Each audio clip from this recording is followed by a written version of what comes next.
안녕하십니까? DSB 연구실 석사과정 정기윤입니다. 오늘 제가 세미나 시간에 발표드릴 논문은 비전 트랜스포머 니드 레지스터스라는 논문으로 아이클릭 2024에 억셉된 논문이며 현재 인용수는 158회에 달하고 있습니다.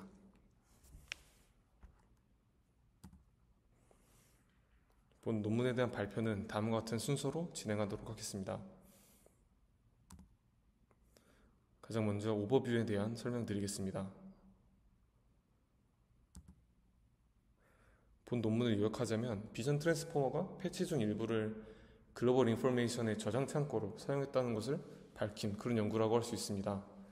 이제 모델이 인퍼런스 단계에서 자연적으로 로우 인포머티브 에리아의 피처 중 일부를 재활용하여 이를 아티팩트라는 개념으로 사용을 했고요.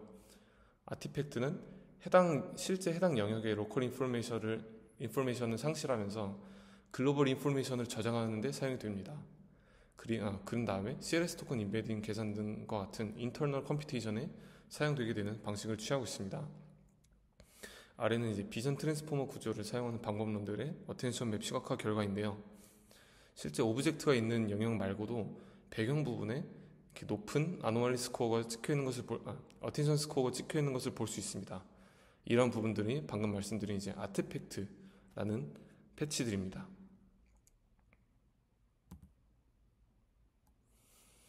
이제 다시 말씀드리면 CLS 토큰 기준으로 어텐션 맵을 시각화할 시 아티팩트 영역이 이제 노이즈처럼 나타나게 됩니다. 이런 특징은 이제 이미지 레벨 태스크에서는 도움이 될 수 있으나 픽셀 레벨 태스크에서는 매우 불리하게 작용할 것입니다. 픽셀 레벨 태스크는 각 패치의 리프레젠테이션을 기반으로 여러 가지 과업들을 수행하는 것인데 한 패치가 실제 그 영역이 아닌 전역적인 정보를 담고 있다면 그러한 픽셀 레벨 기반의 태스크에서는 제대로 작동하지 않을 것이기 때문입니다. 그리하여 이 저자들은 이 패치 중 일부가 아닌 추가로 입력되는 레지스터 토큰이 아티팩트 역할을 대신 수행하게 하는 방법을 제안합니다. 비전 트랜스포머 기반의 다양한 방법론에서 이를 적용할 시 다양한 태스크에서 기존의 성능을 유지하면서 더 정확한 피처 맵과 어텐션 맵을 생성할 수 있음을 확인할 수 있었습니다. 이외에도 이제 아티팩트와 이제 레지스터 토큰에 관한 다양한 정성적, 정량적 분석을 수행했습니다. 이제 왼쪽에 있는 그림은 이제 아까 보신 이미지와 좀 다르게 이제 레지스터 토큰을 이용해서 패치 중 일부가 아닌 레지스터 토큰이 전역적인 정보를 담당하게 만들므로써 각 패치가 실제로 해당 패치 영역의 정보들을 상실하지 않고 잘 담고 있다는 그러한 이제 시각화 자료라고 할 수 있습니다. 이제 본 논문을 설명하는 데 앞서 알아두어야 할 릴레이티드 워크들에 대한 설명드리겠습니다. 이제 본 논문에서는 3개의 비전 트랜스포머 기반 방법론을 이제 자주 언급하고 실험에 사용하고 있는데요. 첫 번째는 이제 DEIT3입니다. 이제 DEIT3는 이제 VIT를 위한 이제 슈퍼바이즈드 러닝 방법론이며 모델 구조는 크게 다르지 않으며 아래와 같은 개선 사항을 적용했습니다. 원래 비전 트랜스포머는 이제 크로스 엔트로피를 사용했는데 믹스업 및 그리고 컴믹스와 함께 사용 시 성능이 더 높아지는 이제 바이너리 크로스 엔트로피 손실함수를 사용했고요. 네트워크가 깊어지면서 생기는 문제들을 해결하기 위해서 스토캐스틱 뎁스와 레이어 스케일을 추가함으로써 학습 안정성을 향상시켰습니다. 그리고 기존의 랜덤 어그멘테이션은 이제 그 컴퓨팅 리소스를 많이 필요로 하는데 이를 3 어그멘트라는 단순하면서도 효과적인 방법으로 바꿈으로써 데이터 증강의 효율성을 높였다고 할 수 있습니다. 이제 다음으로는 오픈 클립입니다. 이제 오픈 클립은 이제 VIT를 위한 텍스트 슈퍼바이즈드 러닝 방법론이라고 이제 본 논문에서는 설명을 합니다. 원래 텍스트 슈퍼바이즈드 러닝이라는 말을 이렇게 막 쓰는 것은 아니나 본 논문에서 이렇게 표현을 하고 있고요. 기존 클립 모델과 동일한 모델 구조를 사용하지만 이제 더욱 정제된 데이터셋인 라이온을 기반으로 학습에 사용했습니다. 그리고 모델 사이즈, 배치 사이즈, 데이터 사이즈 및 이제 토탈 데이터 씬 등의 학습 조건에 대해서 정교하게 스케일링 롤을 연구함으로써 기존 클린 모델 대비 유의미한 성능 개선을 이끌어낸 연구라고 할 수 있습니다.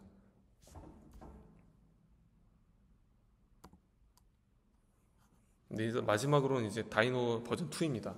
다이노 V2는 VIT를 위한 셀프 슈퍼바이즈드 러닝 방법론이며 이제 데이터를 수집 정지하는 부분에서부터 이제 배치 사이즈 액티베이션 펑션, 이제 놀리지 디스틸레이션 방법에 이르기까지 이제 당시에 밝혀진 비전 트랜스포머를 더욱 잘 학습할 수 있는 모든 방법론들을 도입한 그러한 복합적인 연구라고 할 수 있습니다. 이제 조금 더 이제 설명을 드리자면 셀프 슈퍼바이즈드 러닝 방법론인 만큼 데이터셋 정지의 중요성을 강조합니다. 그래하여 크롤링하여 수집한 언큐레이티드 데이터를 이제 중복을 제거하거나 폭력적인 이미지를 제거하는 등의 여러 필터를 거치게 하여서 1.2빌리언의 이미지들을 좀 수집을 했고요. 이제 사전 학습된 다른 VIT 모델을 이용해서 두 이제 큐레이티드 데이터와 언큐레이티드 데이터의 임베딩을 추출합니다. 그리고 이를 기반으로 큐레이티드 데이터와 유사한 데이터 위주로 데이터를 재수집하여 총 142밀리언 개수의 양질의 어그멘티드 큐레이티드 데이터셋을 형성하는 방법으로 데이터셋을 정지했습니다. 그리고 이제 두 개 이미지 레벨의 셀프 슈퍼바이즈드 러닝과 픽셀 레벨의 셀프 슈퍼바이즈드 러닝을 적용했는데요. 이제 이미지 레벨은 저희 익숙한 방법대로 한 이미지에 서로 다른 어그멘테이션을 가한 다음에 스튜던트와 티처 네트워크에 입력합니다. 그리고 이제 각 네트워크의 소프트맥스 아웃풋 사이에 크로스 엔트로피 로스를 이용해서 스튜던트가 바로 학습이 되게 되고요. 티처는 이제 스튜던트의 웨이트를 익스포넨셜 무빙 에버리지 방식으로 전달받게 됩니다. 여기서 이제 다이노 V2는 다이노 1과 다르게 픽셀 레벨의 SSL도 적용했는데 원본 이미지를 티처 네트워크에 입력하고 일부 패치가 마스킹된 이미지를 스튜던트 네트워크에 입력을 합니다. 그리고 두 네트워크의 아웃풋 피처 중 마스킹된 영역 피처 사이에 크로스 엔트로피를 이용해서 이제 위와 동일한 방법대로 이제 셀프 슈퍼바이즈 러닝을 실시합니다. 이런 방식을 통해서 그 모델 자체가 이미지에 대한 이해 능력을 더욱 증진시켰다고 할 수 있습니다. 그 이외에도 플래시 어텐션을 도입하여 메모리 사용량과 속도를 개선한다거나 이제 VIT G 기반 모델부터 학습한 다음 더 작은 사이즈의 VIT 모델을 학습할 때 이 큰 모델을 티처 네트워크로 사용함으로써 이러한 놀리지 디스틸레이션 방식으로 작은 모델에서도 보다 더욱 좋은 성능을 기록한 방식이라 할 수 있습니다. 그래서 이 세 가지 모델들이 이제 논문 내에서 언급되며 분석에 사용되는 이유를 말씀드리겠습니다. DIT3는 슈퍼바이즈드 러닝이고 오픈클립은 텍스트 슈퍼바이즈드 러닝, 그 다이노 V2는 이제 셀프 슈퍼바이즈드 러닝 방법론으로 세 개의 이제 학습 방법이 서로 다릅니다. 본 논문은 아티팩트라는 문제가 비전 트랜스포머 구조의 고질적인 문제이고 이에 대해 분석하고 해결하고자 하므로 서로 다른 방식으로 학습된 비전 트랜스포머들에서 이런 아티팩트 문제가 보편적으로 나타나는 점과 제한 방법론을 통해 이런 보편적인 문제가 해결할 수 있음을 보이기 위해서 이렇게 세 개의 서로 다른 방법론을 이제 사용하고 있다고 생각하시면 될 것 같습니다. 그러니까 즉 이 각 모델이 학습된 방식 등이 이제 각 모델에 대한 디테일을 저자가 집중하고 있는 것은 아니고 서로 다른 방식으로 학습됐기 때문에 이 세 개의 모델을 사용한다고 이해하시면 될 것 같습니다. 그럼 이제 다음으로 이제 프로블럼 포뮬레이션 단계에 대한 설명드리겠습니다. 이 저자는 프로블럼 포뮬레이션 단계에서 아티팩트의 특징과 그 등장 이유에 대해서 여러 가지 분석을 하는데요. 일단 1차적으로는 아티팩트는 이제 놈의 크기가 매우 큰 아웃라이어 토큰이다 라고 말씀드릴 수 있습니다. 이 그림에서 먼저 알아둬야 할 사실은 디노1은 어텐션 맵에 노이즈가 없어서 어텐션 맵을 통한 해석이나 세그멘테이션에 자주 활용되며 아티팩트가 없는 그러한 독특한 이제 비전 트랜스포머 기반 방법론이라고 이제 논문에서 설명을 하는데요. 그리하여 디노1과 디노 V2의 이제 로컬 피처 놈을 비교한 결과 이제 아티팩트 프로블럼이 존재하는 디노 V2에서만 이제 아웃라이어 패치들이 발견되는 것을 확인할 수 있습니다. 그리고 한 이미지 데이터셋에 대한 로컬 피처 노음의 분포를 시각화한 결과 디노 V2의 경우 분포가 이제 정확히 두 개로 나뉘는 모습을 오른쪽 피규어에서 확인할 수 있습니다. 그리하여 저자는 이제 로컬 피처 노음의 크기가 150을 넘는 패치를 아티팩트로 정의하여서 이후에 그런 개념을 사용하고자 했습니다. 근데 이 150이라는 수는 이제 디노 V2의 기준이고 그 모델 방법론마다 이 스레시홀드가 다를 수 있습니다.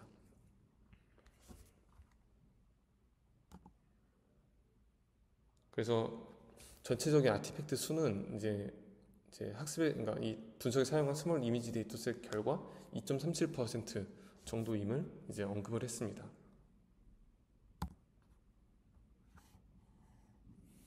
그리고 이제 이런 아웃라이어, 즉 아티팩트는 이제 큰 모델에서 학습 중간에 나타난다는 점을 이제 분석을 한 내용입니다. 이제 40레이어를 가진 이제 VIT-G 모델에서 15레이어부터 노미의 크기 차이가 현저한 패치들이 등장하는 것을 이제 피규어 A에서 확인할 수 있고요. VIT-G 모델에서 전체 학습 이터레이션 중 3분의 1 지점에서부터 이제 이런 패치들이 또 등장하는 것을 피규어 B를 통해서 확인할 수 있습니다. 그리고 이제 피규어 C를 통해서 VIT 라지보다 사이즈가 큰 모델에서만 이러한 노메 차이가 큰 그런 패치인 아티팩트들이 등장하는 것을 이제 확인할 수 있습니다.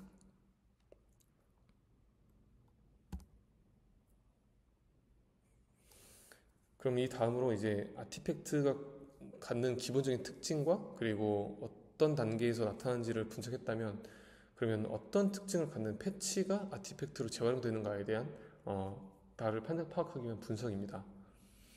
이미지가 이제 비전 트랜스포머 이 저자들은 이제 특정 패치의 인포메이션이 다른 패치와 중복적인 그런 특징을 갖는다면 그런 패치가 이제 아티팩트로 재활용된다고 이제 가정을 하고 있는데요.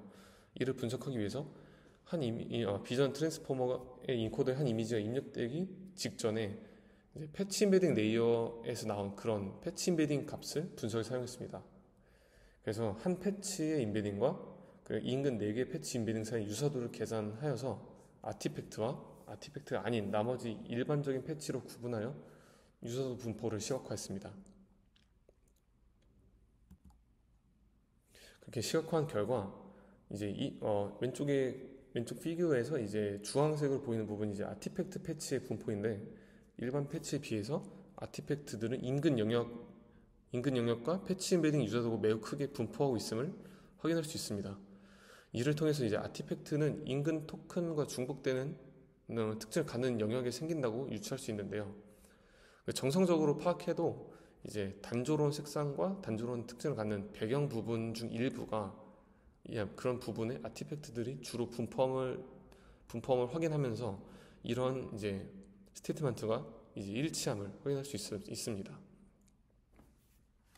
실제로 여기 오른쪽 이제 그림들을 보시면 이제 하늘색 배경 아니면 그 흰색 배경 아니면 초록색 배경 같은 그런 부분에만 이런 아티팩트들이 분포하고 있음을 확인할 수 있습니다.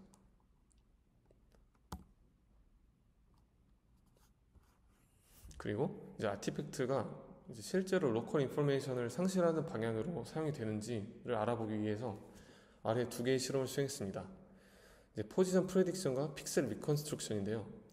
이제 포지션 프레딕션은 이제 패치 리프레젠테이션 이용하여 해당 패치의 포지션을 예측할 수 있는가를 테스트하는 것이고, 이제 픽셀 리컨스트럭션은 패치 리프레젠테이션을 이용해서 해당 패치 영역의 원래 픽셀 밸류를 복원할 수 있는가에 대한 이제 실험을 수행하는 것입니다. 두 실험에 대해서 패치 리프레젠테이션이 로컬 인포메이션을 잘 지니고 있다면 이런 실험들이 높은 성능을 보일 것이고, 그렇지 않다면 이제 낮은 성능을 보일 것이라고 가정했습니다. 이제 포지션 프레딕션에 대해 조금 더 자세히 말씀을 드리면, 패치 리프레젠테이션의 인풋 그리고 이제 포지션을 라벨로 사용하여 해당 패치의 위치를 예측할 수 있도록 리니어 모델을 지도학습하는 방식을 택했습니다. 그리고 학습 이후 아티팩트와 일반 패치 간의 그런 프레딕션 성능을 이제 비교했습니다. 그리고 이제 픽셀 리컨스트럭션은 패치 리프레젠테이션의 인풋 그리고 원래 픽셀 밸류를 정답으로 사용하여 해당 패치의 픽셀 밸류를 복원할 수 있도록 리니어 모델을 지도 학습하는 방식을 택하고 있습니다. 이 역시 아티팩트인 패치들과 그렇지 않은 일반 패치 간의 리컨스트럭션 성능을 이제 비교합니다. 실험 결과입니다. 이제 포지션 프레딕션의 경우 일반 패치를 이용한 경우 이제 상당히 까다로운 이제 메트릭인 탑1 어큐러시에서도 41.7%의 높은 정확도를 보이고 있으며 정답 포지션과의 평균 거리가 오답인 경우 정답 포지션과의 평균 거리가 0.79로 이제 우수한 그런 포지션 프레딕션 능력을 보였습니다. 그에 반해서 이제 아티팩트의 경우 이보다 이제 훨씬 절반 정도의 탑1 어큐러시를 보였으며 정답과 평균 거리가 일반적인 패치에 비해서 매우 멀었습니다. 그리고 픽셀 리컨스트럭션의 성능에서도 이런 아티팩트인 패치들은 이제 일반적인 패치에 비해서 L2 에러, L2 디스턴스가 더 큰 모습을 확인할 수 있습니다. 이 결과를 통해서 아티팩트는 다른 일반적인 패치에 비해서 로컬 인포메이션을 많이 상실했다고 유추할 수 있습니다.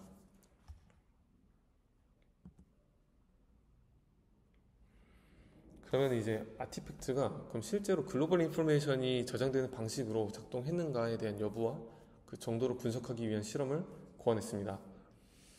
이제 아티팩트 패치와 무작위 일반 패치 리프레젠테이션을 마치 이미지 리프레젠테이션, 즉 CLS 토큰 임베딩처럼 활용하여 이 두 개의 리프레젠테이션과 실제 이미지 리프레젠테이션을 다 이용해서 이미지 클래시피케이션 벤치마크 데이터셋에 대한 리니어 프루빙 성능을 비교했습니다.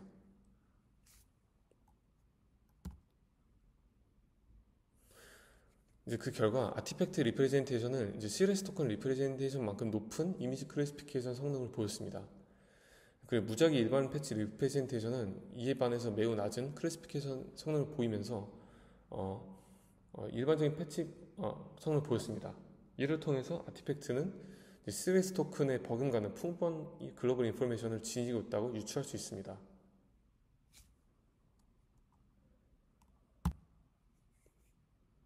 이제 이렇게 여러 가지 나온 아티팩트의 특징을 정리해 보면 아티팩트는 큰 비전 트랜스포머 모델에서 학습 과정 중간에 등장을 하게 되는데 아티팩트는 학습 중간에 모델이 자연적으로 생성하게 된다고 말씀드릴 수 있습니다.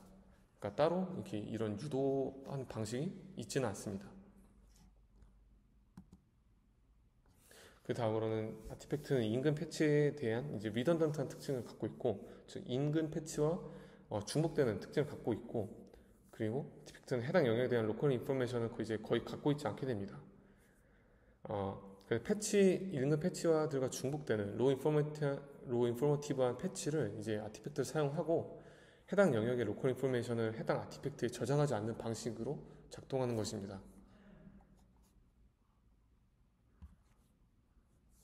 그 마지막으로 아티팩트는 CLS 토큰에 버금가는 글로벌 인포메이션을 가지고 있으면 이제 아티팩트의 패치 피처 노무가 어텐션 스코어가 일반 패치보다 매우 크다는 특징을 갖고 있는데 이는 이제 아티팩트가 글로벌 인포메이션을 저장하는 용도로 활용되게 됨을 의미할 수 있고, 그리고 CLS 토큰이 이미지의 전역적인 정보를 더 잘 이해할 수 있도록 이제 보조하는 역할을 수행한다고 말씀드릴 수 있습니다. 그리고 이제 왼쪽에 그림을 보시면 인풋 이미지에 대한 어텐션 맵에서 드러나는 이런 이제 아웃라이어 부분과 패치 피처 노메에서 드러난 아웃라이어 부분이 이제 정확히 일치하는 모습을 보이는데, 이제 논문에서는 이러한 부분이 당연한 것처럼 굳이 설명이 필요하지 않은 것처럼 넘어가고 있는데, 실은 이제 어텐션 맵에, 그러니까 CLS 토큰과의 이제 어텐션 스코어 높은 부분이 반드시 패치 피처 놈이 클 필요는 없습니다.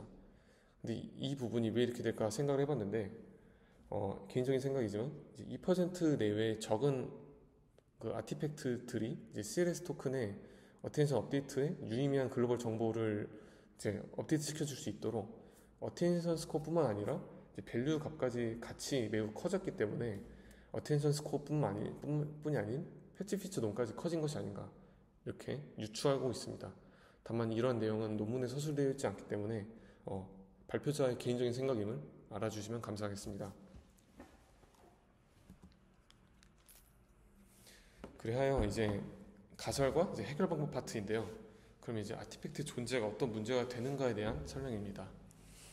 이제 아티팩트는 별로 정보가 중요하지 않, 그러니까 해당 영역의 정보가 중요하지 않은 로우 인포머티브 패치를 재활용하여 전적적인 정보를 포착하는데 사용되기 때문에 그 자체로 나쁜 현상은 아닙니다.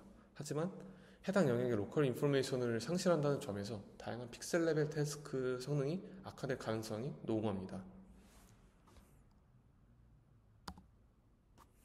그렇기 때문에 이런 문제를 해결하기 위해서 저자들은 이제 추가적인 레지스터 토큰을 인풋 시퀀스와 함께 입력을 하게 되는데요. 이제 로우 인포머티브 패치가 이제 아티팩트로 재활용되는 것이 아닌 그러니까 레지스터 토큰이 아티팩트 역할을 수행할 수 있도록 이제 유도하는 방식을 택했다고 할 수 있습니다. 이제 아웃풋 단계에서 레지스터 토큰들은 버려지고 이제 원래의 형태와 동일하게 CLS 토큰과 패치 피처의 패치 토큰들만 이제 각종 여러 인퍼런스에 사용되게 됩니다. 다음은 이제 레지스터 토큰을 적용한 그 경우에 여러 가지 실험 내용을 통해서 레지스터 토큰이 어떻게 작용하는지에 대한 실험 내용에 대해 설명드리도록 하겠습니다. 네, 그리하여 아티팩트와 레지스터 토큰의 영향을 확인하기 위해 아래의 의문에 대한 분석을 수행했습니다. 레지스터 토큰을 적용했을 때 아티팩트가 사라지는가? 그리고 다운스트림 성능은 유지되는가? 그리고 레지스터 토큰의 개수는 많을수록 좋은가? 레지스터 토큰이 실제로 아티팩트의 행동을 대신하는 식으로 작동을 하는가? 그리고 마지막으로 여러 개의 레지스터 토큰들이 서로 다른 특징을 갖는가에 대한 분석 내용들입니다. 가장 먼저 레지스터 토큰을 적용했을 때 아티팩트가 문제가 사라지는가? 그리고 다운스트림 성능이 유지되는가에 대한 실험 내용입니다. 이런 실험의 모델은 사전 학습된 DIT3 오픈클립 다이노 V2를 백본으로 사용했고요. 아래와 같은 3개 태스크에 대한 실험을 수행합니다. 이제 이미지넷 데이터셋을 기반으로 한 이미지 클래시피케이션을 수행하는데 방법은 리니어 프로빔을 사용하고요. AD20K 데이터셋에 대한 이미지 세그멘테이션 태스크를 실험할 때는 이제 이런 모델 맨 뒤에 이제 추가적인 리니어 레이어를 이제 붙임으로써 세그멘테이션을 수행합니다. 마지막으로는 NYUD 데이터셋에 대한 이제 모노큘러 뎁스 에스티메이션에 대한 실험을 수행하는데 여기서는 빈스포머 모델을 활용합니다. 빈스포머는 백본의 자유로운 그러한 뎁스 에스티메이션 방법론인데 자세한 내용은 아래 그림으로 대신하도록 하겠습니다. 실험 결과입니다. 세 가지 비점 트랜스포머 기반 모델 모두 패치 피처 놈이 비정상적으로 큰 이제 아티팩트가 분포를 통해서 사라진 것을 확인할 수 있습니다. 그리고 이미지 레벨 과업과 픽셀 레벨 과업 모두에서 성능이 오른쪽에서 유지되거나 형성되는 결과를 확인할 수 있었고요. 추가적으로 오픈 클립을 이용한 제로샷 클래시피케이션에서도 성능이 향상되는 모습을 확인할 수 있습니다.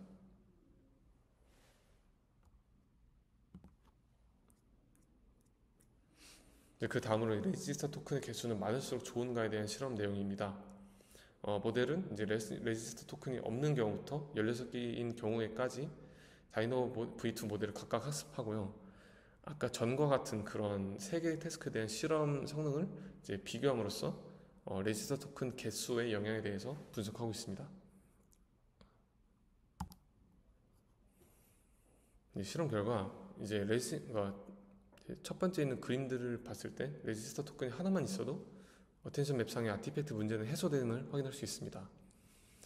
그리고 이제 레지스터 토큰의 수가 많아져도 이제 어텐션 맵상에서는 이제 그 이상 유의면 차이는 잘 드러나지 않는데, 하지만 이제 이미지 레벨 태스크인 이미지 클래시피케이션에서는 레지스터 토큰의 수가 증가될수록 성능이 지속적으로 향상됨을 확인할 수 있습니다.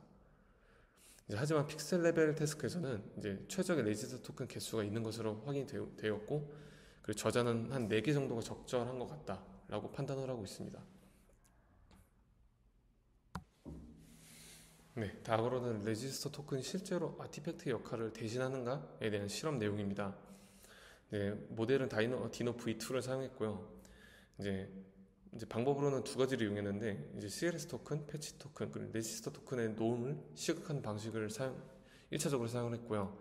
다음에는 제한 방법론에서 이제 아티팩트에 대한 실험을 3가지 실험을 레지스터 토큰에 다시 수행했습니다. 포지션 프레딕션, 그리고 픽셀 프레딕션, 이미지 클래시피케이션이 아까 말씀드린 그 예시입니다. 네, 그럼 실험 결과입니다. 왼쪽에 있는 이 피규어를 보시면 원래 패치 피처 갖고 있던 아웃라이어 놈, 즉 아티팩트 부분의 놈이 4개 레지스터를 사용한 결과 이렇게 아티팩트로 이런 특징들이 전이됨을 확인할 수 있었습니다. 레지스터 토큰 적용 후 모든 패치를 일반 패치로 가정한 경우에 포지션 프레딕션, 픽셀 리컨스트럭션 성능이 기존의 레지스터 토큰이 없는 경우에 아웃라이어가 아닌 토큰들만 사용한 경우와 유사했습니다. 그래서 이를 통해서 패치 토큰이 로컬 인포메이션을 상실하고 아티팩트로 재활용되는 일이 발생하지 않았다고 생각할 수 있고요. 마지막으로 기존 아티팩트를 사용한 경우와 여기서 레지스터 토큰을 사용한 경우에 이미지 클래시피케이션 성능이 거의 유사했습니다. 이를 통해서 레지스터 토큰을 적용하면 기존의 패치 피처 중 일부가 아티팩트로 활용되지 않고 이런 레지스터 토큰이 그 역할을 대신할 수 있고 글로벌 인포메이션 저장 창고 역할을 수행할 수 있음을 확인할 수 있었습니다.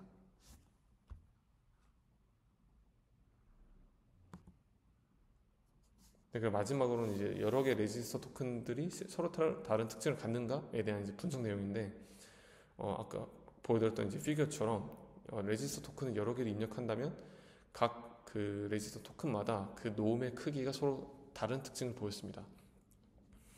그리고 오른쪽에 피규어를 보시면 CLS 토큰과 마찬가지로 레지스터 토큰들도 글로벌 인포메이션에 집중하는 모습을 보이지만 레지스터 토큰마다 어텐션 맵의 특징이 약간씩 다른 모습을 보임으로써 레지스터 토큰마다 저마다의 특징이 다르다는 것을 유추할 수 있고 저자는 향후 연구의 내용으로 남겨두고 있었습니다.